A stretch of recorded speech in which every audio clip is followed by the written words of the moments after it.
Exercise 1.6. Question 2. Solve the following words problem. Number 1, by matrix inversion method. Number 2, by Cramer's rule. ये जो word problem दिए गए हैं इनको दो मेथड से हल करना है, मैट्रिक्स इन्वर्जन मेथड से और क्रैमर रूल से। तो क्वेश्चन नंबर 2 पढ़ लेते हैं हम। क्या है ये? The length of a rectangle is 4 times its width. The perimeter of rectangle is 150 centimeter. Find the dimension of rectangle. एक रेक्टेंगल है जिसकी के लेंथ जो है वो विड्थ का 4 गुना है, 4 टाइम्स है। तो इसकी डायमेंशन फाइंड करनी है। डायमेंशन का मतलब है कि लेंथ और विड्थ फाइंड करनी है। तो यहाँ पर एक रेक्टेंगल हमने बना ली है। ये वाली इसकी लेंथ है, ये ज्यादा है और ये कम है, ये विड्थ है। ये वाली इसकी विड्थ है, तो ये वाली इस विड्थ का 4 गुना है। यानी कि इस तरह की ये मेजरमेंट 4 हो, यहाँ से लेकर इतनी मेजरमेंट 4 हो तो इसके बराबर बनती है। तो यहाँ पर हम सबसे पहले को लेट कर लेंगे। Suppose the length of rectangle is equal to y। ये वाला जो हिस्सा है, ये लेंथ जो है ये y के इक्वल है। तो फिर हम सपोज कर लेते हैं the width of rectangle is equal to x। ये वाली जो हिस्सा है ये x के इक्वल है। क्वेश्चन में क्या कंडीशन दी गई है? क्वेश्चन में ये कंडीशन दी गई है कि ये जो लेंथ है, ये वाली जो लेंथ है ये इस विड्थ का 4 गुना है। इसको 4 से मल्टीप्लाई कर दें तो ये इसके बराबर आ जाएगी। तो इसमें 2 कंडीशंस दी गई हैं। तो पहली condition according to given condition first, पहली कंडीशन में क्या है? लेंथ जो है वो विड्थ का 4 गुना है। तो यहाँ पर हमने लिख लिया y is equal to 4x, और इससे ही हम इक्वेशन नंबर 1 बना लेंगे। ये जो 4x है इसको ट्रांसपोज कर लेंगे। यहाँ पर मैट्रिक्स वाला ट्रांसपोज नहीं है। इसका मतलब ट्रांसपोज करने का मतलब ये है कि ये वाली जो टर्म है 4x, इस टर्म को इज इक्वल टू के इस साइड पर ले जाएंगे। उसको ट्रांसपोज, हम अलजबरा में उस चीज को ट्रांसपोज कहते हैं। मैट्रिसेस में ट्रांसपोज और चीज होती है, उसको हम रोज और कॉलम को इंटरचेंज करने को ट्रांसपोज कहते हैं। लेकिन यहाँ पर जो अलजबरा है उसमें जो ट्रांसपोज होता है उसका मतलब होता है कि ये वाली जो इज इक्वल टू के इस तरफ है टर्म, इस टर्म को हम इस तरफ ले जाएंगे तो उसको कहेंगे कि हमने इसको ट्रांसपोज कर लिया है। तो इसको 4x को हम, जो ये 4x टर्म है, इसको हम इज इक्वल टू के इस तरफ ट्रांसपोज कर लेते हैं। देखते हैं क्या जवाब आता है। हमारे लिए कोई मुश्किल काम नहीं है। जब भी हम इसको इस तरफ ट्रांसपोज करेंगे तो इसका साइन जो होगा वो बदल जाएगा। अब इसका साइन प्लस है तो इस तरफ लाने से इसका साइन माइनस का हो जाएगा। तो यहाँ पर हम लिख लेंगे -4x plus y is equal to 0, और इसको इक्वेशन फर्स्ट रख लेंगे। इक्वेशन नंबर 1 इसका नाम दे। फर्स्ट इक्वेशन हम बना चुके हैं। अब हमने सेकंड इक्वेशन बनानी है, और वो भी जो सेकंड कंडीशन दी गई है according to given condition second, जो कि क्वेश्चन में सेकंड कंडीशन दी गई है, उसको इस्तेमाल करके हमने ये वाली इक्वेशन नंबर 2 बना लेनी है। सेकंड कंडीशन क्या दी गई है हमें? सेकंड कंडीशन हमें दे दी गई है कि ये इस रेक्टेंगल का पेरीमीटर है वो 150 सेंटीमीटर के बराबर है। यहाँ पर आपने कंफ्यूज होने की जरूरत नहीं है। एक रेक्टेंगल का एरिया होता है और एक उसका पेरीमीटर होता है। जो एरिया होता है वो लेंथ मल्टीप्लाई बाय विड्थ होती है उसका फार्मूला, लेकिन जो पेरीमीटर होता है वो उसकी आउटसाइड बाउंड्री होती है। ये सारी की सारी लेंथ और विड्थ को हम अगर प्लस कर लें तो वो उसकी पेरीमीटर के बराबर आ जाएगी। ये वाली लेंथ, ये वाली विड्थ प्लस ये वाली लेंथ प्लस ये वाली विड्थ, सारी चारों साइडों को अगर हम प्लस कर लें तो वो उसका पेरीमीटर आ जाएगा रेक्टेंगल के केस में रेक्टेंगल का जो पेरीमीटर होता है उसकी सारी की सारी साइडों को प्लस करने से हासिल हो जाता है। इस सूरत में क्या होगा, y और ये वाले y ये बराबर लेंथ हैं। ये वाला रेक्टेंगल में हमें पता है कि उसकी अपोजिट साइड बराबर होती हैं। ये वाला y और ये वाला y में मिलकर 2y हो जाएंगे और ये वाला x और ये वाला x मिलकर 2x हो जाएंगे। ये 2x और 2y जब आपस में प्लस होंगे तो 2x और 2y आ जाएगा, 2x प्लस 2y आ जाएगा, जिसको कि हम इस तरह भी रिप्रेजेंट कर सकते हैं कि 2 multiplied by length plus weight. इस तरह भी हम इसको रख सकते हैं, इसका फार्मूला इस तरह भी रख सकते हैं। लेकिन नोट करने वाली बात यह है कि जब भी पेरीमीटर कहा जाए तो उसका मतलब ये होगा कि ये जो बाउंड्री है यहाँ पर कील ठोको और यहाँ पर धागा बांधो।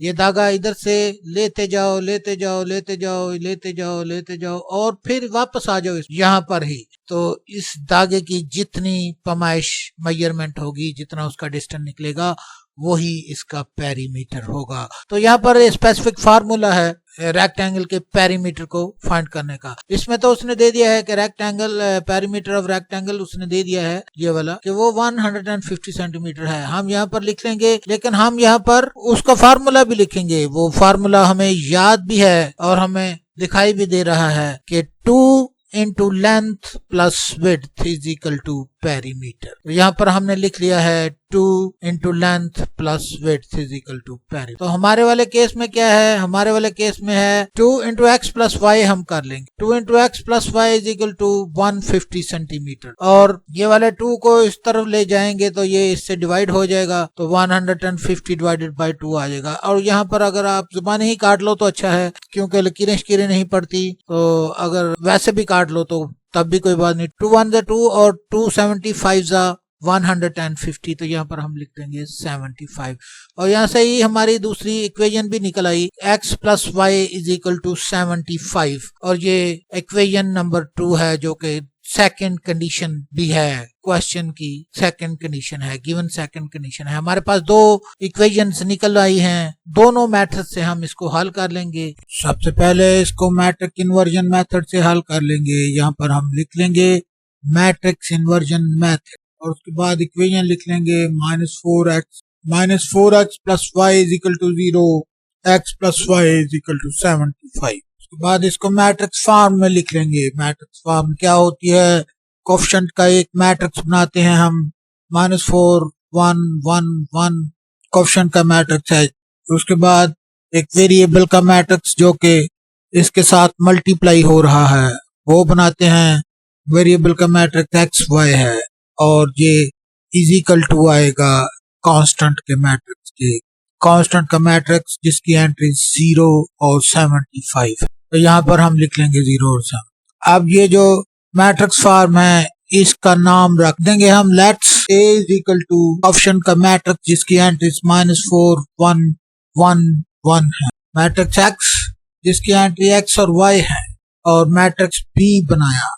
मैट्रिक्स b कांस्टेंट का मैट्रिक्स है जिसकी एंट्री 0 और 75। अब इक्वेशन लिखी x is equal to a inverse into b। a inverse find करने के लिए सबसे पहले हमें मैट्रिक्स a चाहिए जो हम सामने ही है उसकी एंट्री, वो देखकर हम यहाँ पर लिख -4 1 1 1 है। तो उसके बाद डिटर्मिनेंट ऑफ a चाहिए हमें। डिटर्मिनेंट ऑफ a फाइंड करने के लिए इसको डिटर्मिनेंट फॉर्म में लिखते हैं। डिटर्मिनेंट फॉर्म क्या होती है, दोनों मैट्रिक्स को और उसकी एंट्रीज को पैरेलल लाइन में लिखते हैं। अब इसका डिटर्मिनेंट फाइंड कर लेंगे। इस तरह फाइंड करते हैं, डिटर्मिनेंट ये वाली एंट्री से मल्टीप्लाई हो जाती है माइनस के निशान के बाद ये वाली 1 4 होता है और ये माइनस का निशान है इसलिए ये माइनस का। उसके बाद माइनस के निशान के बाद 1 मल्टीप्लाइड बाय 1, जब 1 1 1 होता है तो यहाँ पर माइनस का 1 आएगा। तो इसका डिटर्मिनेंट a का डिटर्मिनेंट -5 आ गया है। 4 और -1 जब आपस में सब्ट्रैक्ट होते हैं तो -5 आता है, तो ये डिटर्मिनेंट -5 आ गया है। और ये क्योंकि नॉन जीरो है तो यहाँ पर हम लिख लेंगे matrix is a non singular matrix, determinant is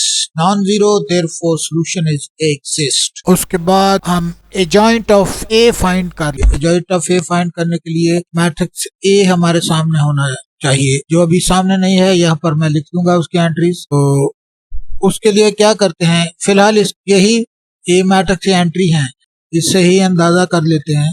ये वाला जो प्रिंसिपल डायगोनल की एंट्रीज हैं, इनकी जगह को तब्दील कर देते हैं, इसकी जगह पर ये और इसकी जगह पर ये लिख देते हैं। तो यहाँ पर हमने लिख दिया है। उसके बाद ये वाले जो नॉन प्रिंसिपल डायगोनल है, इसकी एंट्रीज की सिंबल को तब्दील कर देते हैं, इसकी एंट्रियों के साइन को तब्दील कर देंगे। 1 की जगह पर -1 और इस 1 की जगह पर भी -1 लिखेंगे। ये दोनों सिंबल चेंज हो गए, ये प्लस का 1 था तो माइनस का 1 हो गया, ये भी प्लस का 1 था। तो यहाँ पर ये एडजॉइंट ऑफ ए आ चुका है। अब हम ए इनवर्स फाइंड कर लेंगे, उसकी इक्वेशन हमारे पास ही होती है। Equation A inverse is equal to होता है 1 अपॉन डिटर्मिनेंट ऑफ ए, जो कि -5 हमने निकाला था, मल्टीप्लाइड बाय एडजॉइंट ऑफ ए, जो कि अभी अभी हमने निकाला था, उसकी एंट्री मैं कर दूंगा। तो यहाँ पर लिख लेते हैं 1 अपॉन -5 मल्टीप्लाइड बाय ये वाला जो एडजॉइंट हमने निकाला था, जिसकी एंट्री हमें याद भी है, नहीं तो मैं लिख भी दूंगा 1 -1 -1 -4। इसके बाद हम इक्वेशन लिखेंगे दोबारा x is equal to a inverse into b। तो उसमें अब हम वैल्यू पुट कर देंगे, जो सारी की सारी वैल्यू आई थी a इनवर्स की, वो 1 अपॉन -5 इनटू जो a जॉइंट था, जिसके एंट्रीज 1 -1 -4 थी, वो लिख लेंगे और इसको मल्टीप्लाई करा देंगे मैट्रिक्स बी के। मैट्रिक्स बी की एंट्रीज कहाँ पर है? 0 और 75 है, ये है मैट्रिक्स, उसकी एंट्रीज 0 और 75 है, वो इसके साथ लिख लेंगे और उसके बाद इसको मल्टीप्लाई कर देंगे। 1 अपॉन -5 तो इसी तरह ही आएगा, और ये जो दो मैट्रिक्स आपस में बी साइड लिखे हुए हैं, ये आपस में मल्टीप्लाई हो जाए। -1 अपॉन -5 लिख लिया हमने और उसके बाद दोनों मैट्रिक्स को मल्टीप्लाई कर दिया। मल्टीप्लाई कराना कोई मुश्किल बात नहीं है, अब तक हम इसके मास्टर हो चुके हैं, तो यहाँ पर हमने मल्टीप्लाई कर दिया है। लेकिन मैं एक बार आपको बता भी दूं, गो के हम मास्टर हो चुके हैं मल्टीप्लाई कराने के, लेकिन एक बार मैं आपको बता देता हूँ किस तरह कराया है हम मल्टीप्लाई। फर्स्ट रो को फर्स्ट कॉलम से मल्टीप्लाई कराएंगे, ये वाली एंट्री से और ये वाली एंट्री इससे मल्टीप्लाई। तो यहाँ पर हम कर लेते हैं 1 मल्टीप्लाइड बाय 0, ये लिख लिया हमने 1 मल्टीप्लाइड बाय 0, प्लस के निशान के बाद -1 मल्टीप्लाइड बाय 75, यहाँ पर -1 मल्टीप्लाइड बाय 7।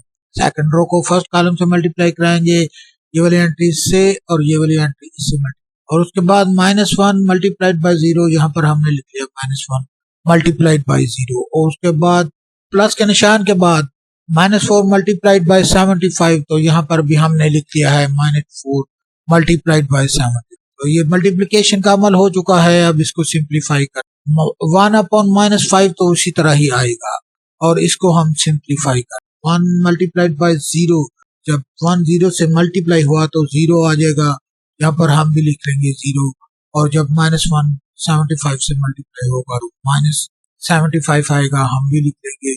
और उसके बाद जब ये वाला -1 मल्टीप्लाई होगा 0 से, तो यहाँ पर भी 0 आ जाएगा, और -4 जब 75 से मल्टीप्लाई 300 आ जाएगा, ये वाला माइनस है, ये वाला प्लस है, या माइनस हो जाएंगे तो ये वाला माइनस का 300 आ जाएगा। तो यहाँ पर हम माइनस का 300 लिख लेंगे, और उसके बाद फर्दर सिंप्लीफिकेशन बाकी, इसको 1 अपॉन -5 ऐसे ही लिखेंगे, और 0 में से -75 जब माइनस हुआ तो माइनस का 75 आता है, तो हम माइनस का 75, 0 में से जब 300 माइनस होता है तो माइनस का 300 आता है, तो यहाँ पर हम माइनस का 300 लिख लेंगे। अब हमारे पास ये x है, इजिकल टू के इस निशान के पार x है। x की वैल्यू क्या है आपको याद है? मुझे तो याद है, वो x y है, यहाँ पर लिखी भी होंगी, ये है x की वैल्यू और ये x और y है। इसको अब हम x की जगह पर लिखेंगे, कैपिटल X की जगह पर इसकी वैल्यू लिखेंगे जो कि x और y है, ये लिख ली है इसकी वैल्यू। और उसके बाद हम इसकी स्केलर मल्टीप्लिकेशन करा देंगे। जब इसकी स्केलर मल्टीप्लिकेशन कराएंगे तो 1 अपॉन -5 मल्टीप्लाइड बाय -75, ये मल्टीप्लाई होके -75 से ये मल्टीप्लाई होके -75 अपॉन -5, तो यहाँ पर हम लिख लेंगे। और उसके बाद 1 अपॉन -5 जब -300 से मल्टीप्लाई होगा तो -300 अपॉन -5 आ जाएगा, यहाँ पर हम लिख लेंगे। और इसको मजीद सिंप्लीफाई करेंगे, यानी कि काट देंगे। वो अभी इसको काट कूट के लकीरें तो नहीं लगाएंगे, उससे पेपर अनटाइडी हो जाता है। वैसे ही जुबानी हम इसको काट लेंगे। ये माइनस का निशान है, ये माइनस के निशान से कट गया, और ये 5 1 जा 5 और 5 15 जा 75 होता है, तो यहाँ पर 15 आ जाएगा। उसके बाद ये वाला माइनस का निशान इससे कट गया, और 5 1 जा 5 और 5 60 जा 300 होता है, या दूसरे लफ्जों में 5 6 जा 30 होता है, और ये वाला 0 6 के साथ जाके मिल जाएगा और वो 60 हो जाएगा। तो यहाँ पर हम इसको लिख लेते हैं मजीद, ये क्योंकि मैट्रिक्स भी बराबर है आपस में, तो ये वाली एंट्री कॉरस्पॉन्डिंग एंट्री से बराबर है और ये वाली कॉरस्पॉन्डिंग है। तो यहाँ पर हम लिख लेंगे x इज इक्वल टू 15, क्योंकि 5 15 जा 75 होता है, तो y इज इक्वल टू 60, क्योंकि 5 60 जा 300 होता है। यहाँ पर हम लिख देंगे length of rectangle is equal to 60 centimetre और width of rectangle is equal to 15 centimetre. अब हम क्रैमर रूल की मदद से इसको हल करेंगे। क्रैमर रूल से हल करने के लिए भी इसको हम सपोज कर लेंगे कि जो लेंथ है इस रेक्टेंगल की वो इज इक्वल टू y है, और जो विड्थ है वो इज इक्वल टू x है। तो यहाँ से हम उसी तरह ही इक्वेशंस बना लेंगे दो। According to given condition, first y is equal to 4x, क्योंकि सवाल में ही दिया गया है कि ये जो लेंथ है वो 4 टाइम्स है विड्थ। तो इसको ट्रांसपोज किया, ट्रांसपोज यानी कि इस वाले जो टर्म है इसको इस इज इक्वल टू के निशान के इस पार ले गए। यहाँ पर हम लिख लेंगे -4x plus y is equal to 0, और इसको इक्वेशन नंबर 1 कह देंगे। अब इसी तरह इक्वेशन नंबर 2 बना लेंगे जो कि सवाल में ही दी गई है। तो यहाँ पर हम लिख भी लेंगे according to given condition second. क्या हुआ है सेकंड कंडीशन में, पेरीमीटर हमें दे दिया गया है, perimeter of rectangle is equal to 150 centimetre. हमें पता है कि जो पेरीमीटर होता है उसका फार्मूला होता है 2 into length plus width is perimeter. तो हम यहाँ पर लिख लेंगे हमारे पास जो विड्थ प्लस लेंथ है वो x प्लस y है, तो यहाँ पर हम लिख लेंगे 2x plus y is equal to 150, और इससे हम ये वाला 2 जो है वो जब इधर आएगा तो इससे डिवाइड हो जाएगा। जो इधर मल्टीप्लाई हो रही होती है टर्म वो इधर आके डिवाइड हो, तो ये 2 जो है वो इससे डिवाइड हो जाएगा। तो यहाँ पर आ जाएगा x plus 2y is equal to 150, और यहाँ पर इसको हम काट देंगे 2 1 जा 2 और 275 जा 150 होता है। तो यहाँ पर हम लिख देंगे x plus y is equal to 75, और ये दूसरी इक्वेशन हो जाएगी। तो पहली इक्वेशन भी हमारे पास आ चुकी है, दूसरी इक्वेशन भी हमारे पास आ चुकी है। तो अब हम इजीली इसको क्रैमर रूल से हल कर, यहाँ पर हम लिख देंगे क्रैमर रूल और उसके बाद इसको हल। तो इन दोनों इक्वेशन की मदद से हम इनको मैट्रिक्स फॉर्म में लिख लेते हैं।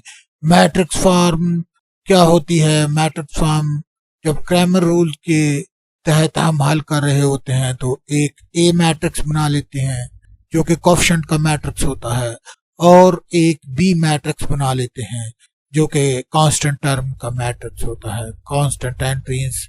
और कोएफिशिएंट का मैट्रिक्स हमने लिख लिया है, जिसका नाम ए है वो कोएफिशिएंट का मैट्रिक्स है, उसकी एंट्रीज -4 1 1 1 है, और बी मैट्रिक्स कांस्टेंट का मैट्रिक्स है जिसकी एंट्री 0 और 75 है। अब इसको हम ए का डिटर्मिनेंट फाइंड करेंगे। ए का डिटर्मिनेंट फाइंड करने के लिए उसको डिटर्मिनेंट फॉर्म में लिख लेंगे। डिटर्मिनेंट फॉर्म क्या होती है? दोनों मैट्रिक्स को और उसकी एंट्रीज को पैरेलल लाइन के अंदर लिख देते हैं हम, और उसको कहते हैं ये डिटर्मिनेंट फॉर्म है।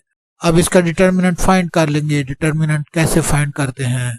Determinant of A is equal to ये वाली एंट्री से मल्टीप्लाई हो जाएगी और माइनस के निशान के बाद ये वाली एंट्री से जब ये 1 4 जा 4 होता है, क्योंकि ये माइनस का निशान है तो यहाँ पर माइनस का 4 आएगा, तो हम भी लिख लें। और माइनस के निशान के बाद 1 1 जा 1 होता है तो यहाँ पर हम 1 लिखिए। जब इसको सिंप्लीफाई किया जाएगा -4 -1 जब आपस में सब्ट्रैक्ट हुए तो माइनस का 5 आ गया। तो यहाँ पर हम डिटर्मिनेंट ऑफ ए -5 लिख लेंगे। अब हम ए एक्स एक मैट्रिक्स बनाएंगे। ए एक्स मैट्रिक्स किस तरह बनाते हैं? ए एक्स मैट्रिक्स ए मैट्रिक्स से ही बनाते हैं, तो ए और बी की मदद से मैट्रिक्स बनाते हैं। तो क्या करेंगे हम? सबसे पहले ये जो x के कोफिशिएंट हैं, जब x लिखा हो, a के साथ x लिखा हो, ax मैट्रिक्स बना रहे होते हैं उस वक्त हम, तो उस वक्त ये वाला जो x के कोफिशिएंट का है, ये दो एंट्रीज x के कोफिशिएंट की एंट्रीज हैं, इनको एलिमिनेट करके इनकी जगह पर ये लिख देते हैं b मैट्रिक्स की एंट्री। तो हमने लिख दी हैं 0 और 75 b मैट्रिक्स की एंट्री हैं ये। उसके बाद ये वाली एंट्रीज जो y के कोफिशिएंट हैं उसको वैसे ही लिखा रहने देंगे। अब हम एक ay मैट्रिक्स बना लेंगे। ay मैट्रिक्स बनाने के लिए भी हमारे सामने a और b मैट्रिक्स होने चाहिए, तो वो सामने ही हैं। तो इसमें हम क्या करेंगे, जब हम ay मैट्रिक्स बना रहे होते हैं तो याद रहनी चाहिए ये बात आपको कि जब a के साथ y लिखा होगा तो हम ये वाली जो एंट्रीज हैं y के कोफिशिएंट की वो एलिमिनेट करेंगे। तो यहाँ पर हम x के कोफिशिएंट इसी तरह ही लिखे रहने देंगे, -4 और 1, जिसको हमने लिखा रहने दिया, और इन दोनों को, ये y के कोफिशिएंट की एंट्रीज हैं, इनको एलिमिनेट कर दिया और उसकी जगह पर 0 और 75 लिख दिया, जो कि ये वाला b मैट्रिक्स की एंट्रीज हैं। ये ay मैट्रिक्स बन गया है। अब हम ax को हल करके उसका x की वैल्यू निकाल लेते हैं। तो ax को फाइंड करने के लिए डिटर्मिनेंट ऑफ ax फाइंड करना है। डिटर्मिनेंट ऑफ ax फाइंड करने के लिए इसको डिटर्मिनेंट फॉर्म में लिखना है। डिटर्मिनेंट फॉर्म क्या होती है, इसको दो पैरेलल लाइन के अंदर लिखते हैं और इसकी एंट्रीज को भी, मैट्रिक्स की एंट्री को भी पैरेलल लाइन के अंदर लिखते हैं। तो हमने लिख लिया है दोनों तरह से, ax को भी और ax की एंट्रीज को भी पैरेलल लाइन के अंदर लिख लिया है। इसको हमने कहा है कि ये डिटर्मिनेंट हमने फॉर्म में लिख लिया है, इसको डिटर्मिनेंट फॉर्म में लिख लिया है। अब इसका डिटर्मिनेंट फाइंड कर लेंगे। ax का डिटर्मिनेंट फाइंड करने के लिए ये वाली एंट्री इससे मल्टीप्लाई होगी, माइनस के निशान के बाद ये वाली एंट्री इससे मल्टीप्लाई होगी। तो 1 जब 0 से मल्टीप्लाई हुआ तो 0 आ गया, और ये वाला 75 जब 1 से मल्टीप्लाई हुआ माइनस के निशान के बाद, तो ये माइनस का 75 आ गया। अब 0 में से जब -75 माइनस हुआ तो माइनस का 75 आ गया, तो ये वाला ax का डिटर्मिनेंट -75 आ गया है। अब हम x की वैल्यू फाइंड करेंगे। x की वैल्यू फाइंड करने का फार्मूला हमें अच्छी तरह आता है।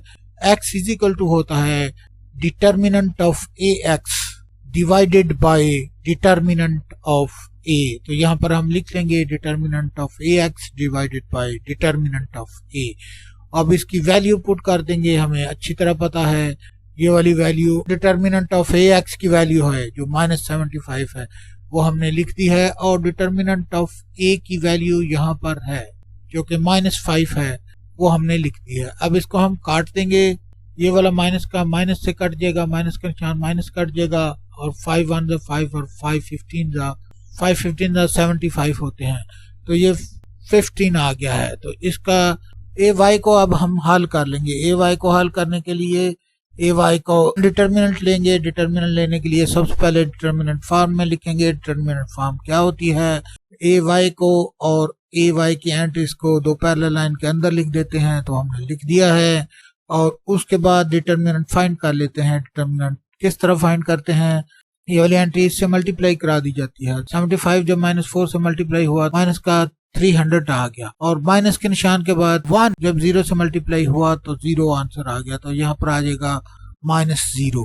तो यहाँ पर हम जब इसको मजीद सिंप्लीफाई करेंगे तो -300 में से जब -0 होगा तो वो -300 ही रहेगा, तो यहाँ पर हम -300 इसको लिख देंगे। y हम फाइंड कर लेंगे। हमें अच्छी तरह फाइंड करना आता है। y फाइंड करने का फार्मूला होता है determinant of ay divided by determinant of a। Determinant of ay -300 है, तो हमने इसकी जगह पर लिख देना है -300, और डिटर्मिनेंट ऑफ a -5 है, तो उसकी जगह पर हमने -5 लिख देना है। अब इसको काट देना है, ये वाला माइनस इससे कट जाएगा, और 5 1 ज़ा 5 और 5 60 ज़ा 300 होता है, तो यहाँ पर हमने 60 लिख देना है। अब ये क्योंकि y के इक्वल है, तो y के इक्वल हमने लेंथ को रखा हुआ है। Length of rectangle is equal to 60। तो ये दोनों ही डिमेंशंस हमारे पास निकल आई हैं। x और y डिमेंशन है जो हमारे पास निकल आई हैं। एक 15 आई है और एक, तो क्वेश्चन 2 दोनों मेथड से हल हो चुका है। यहाँ पर हम लिख लेंगे question 2 solve by both methods.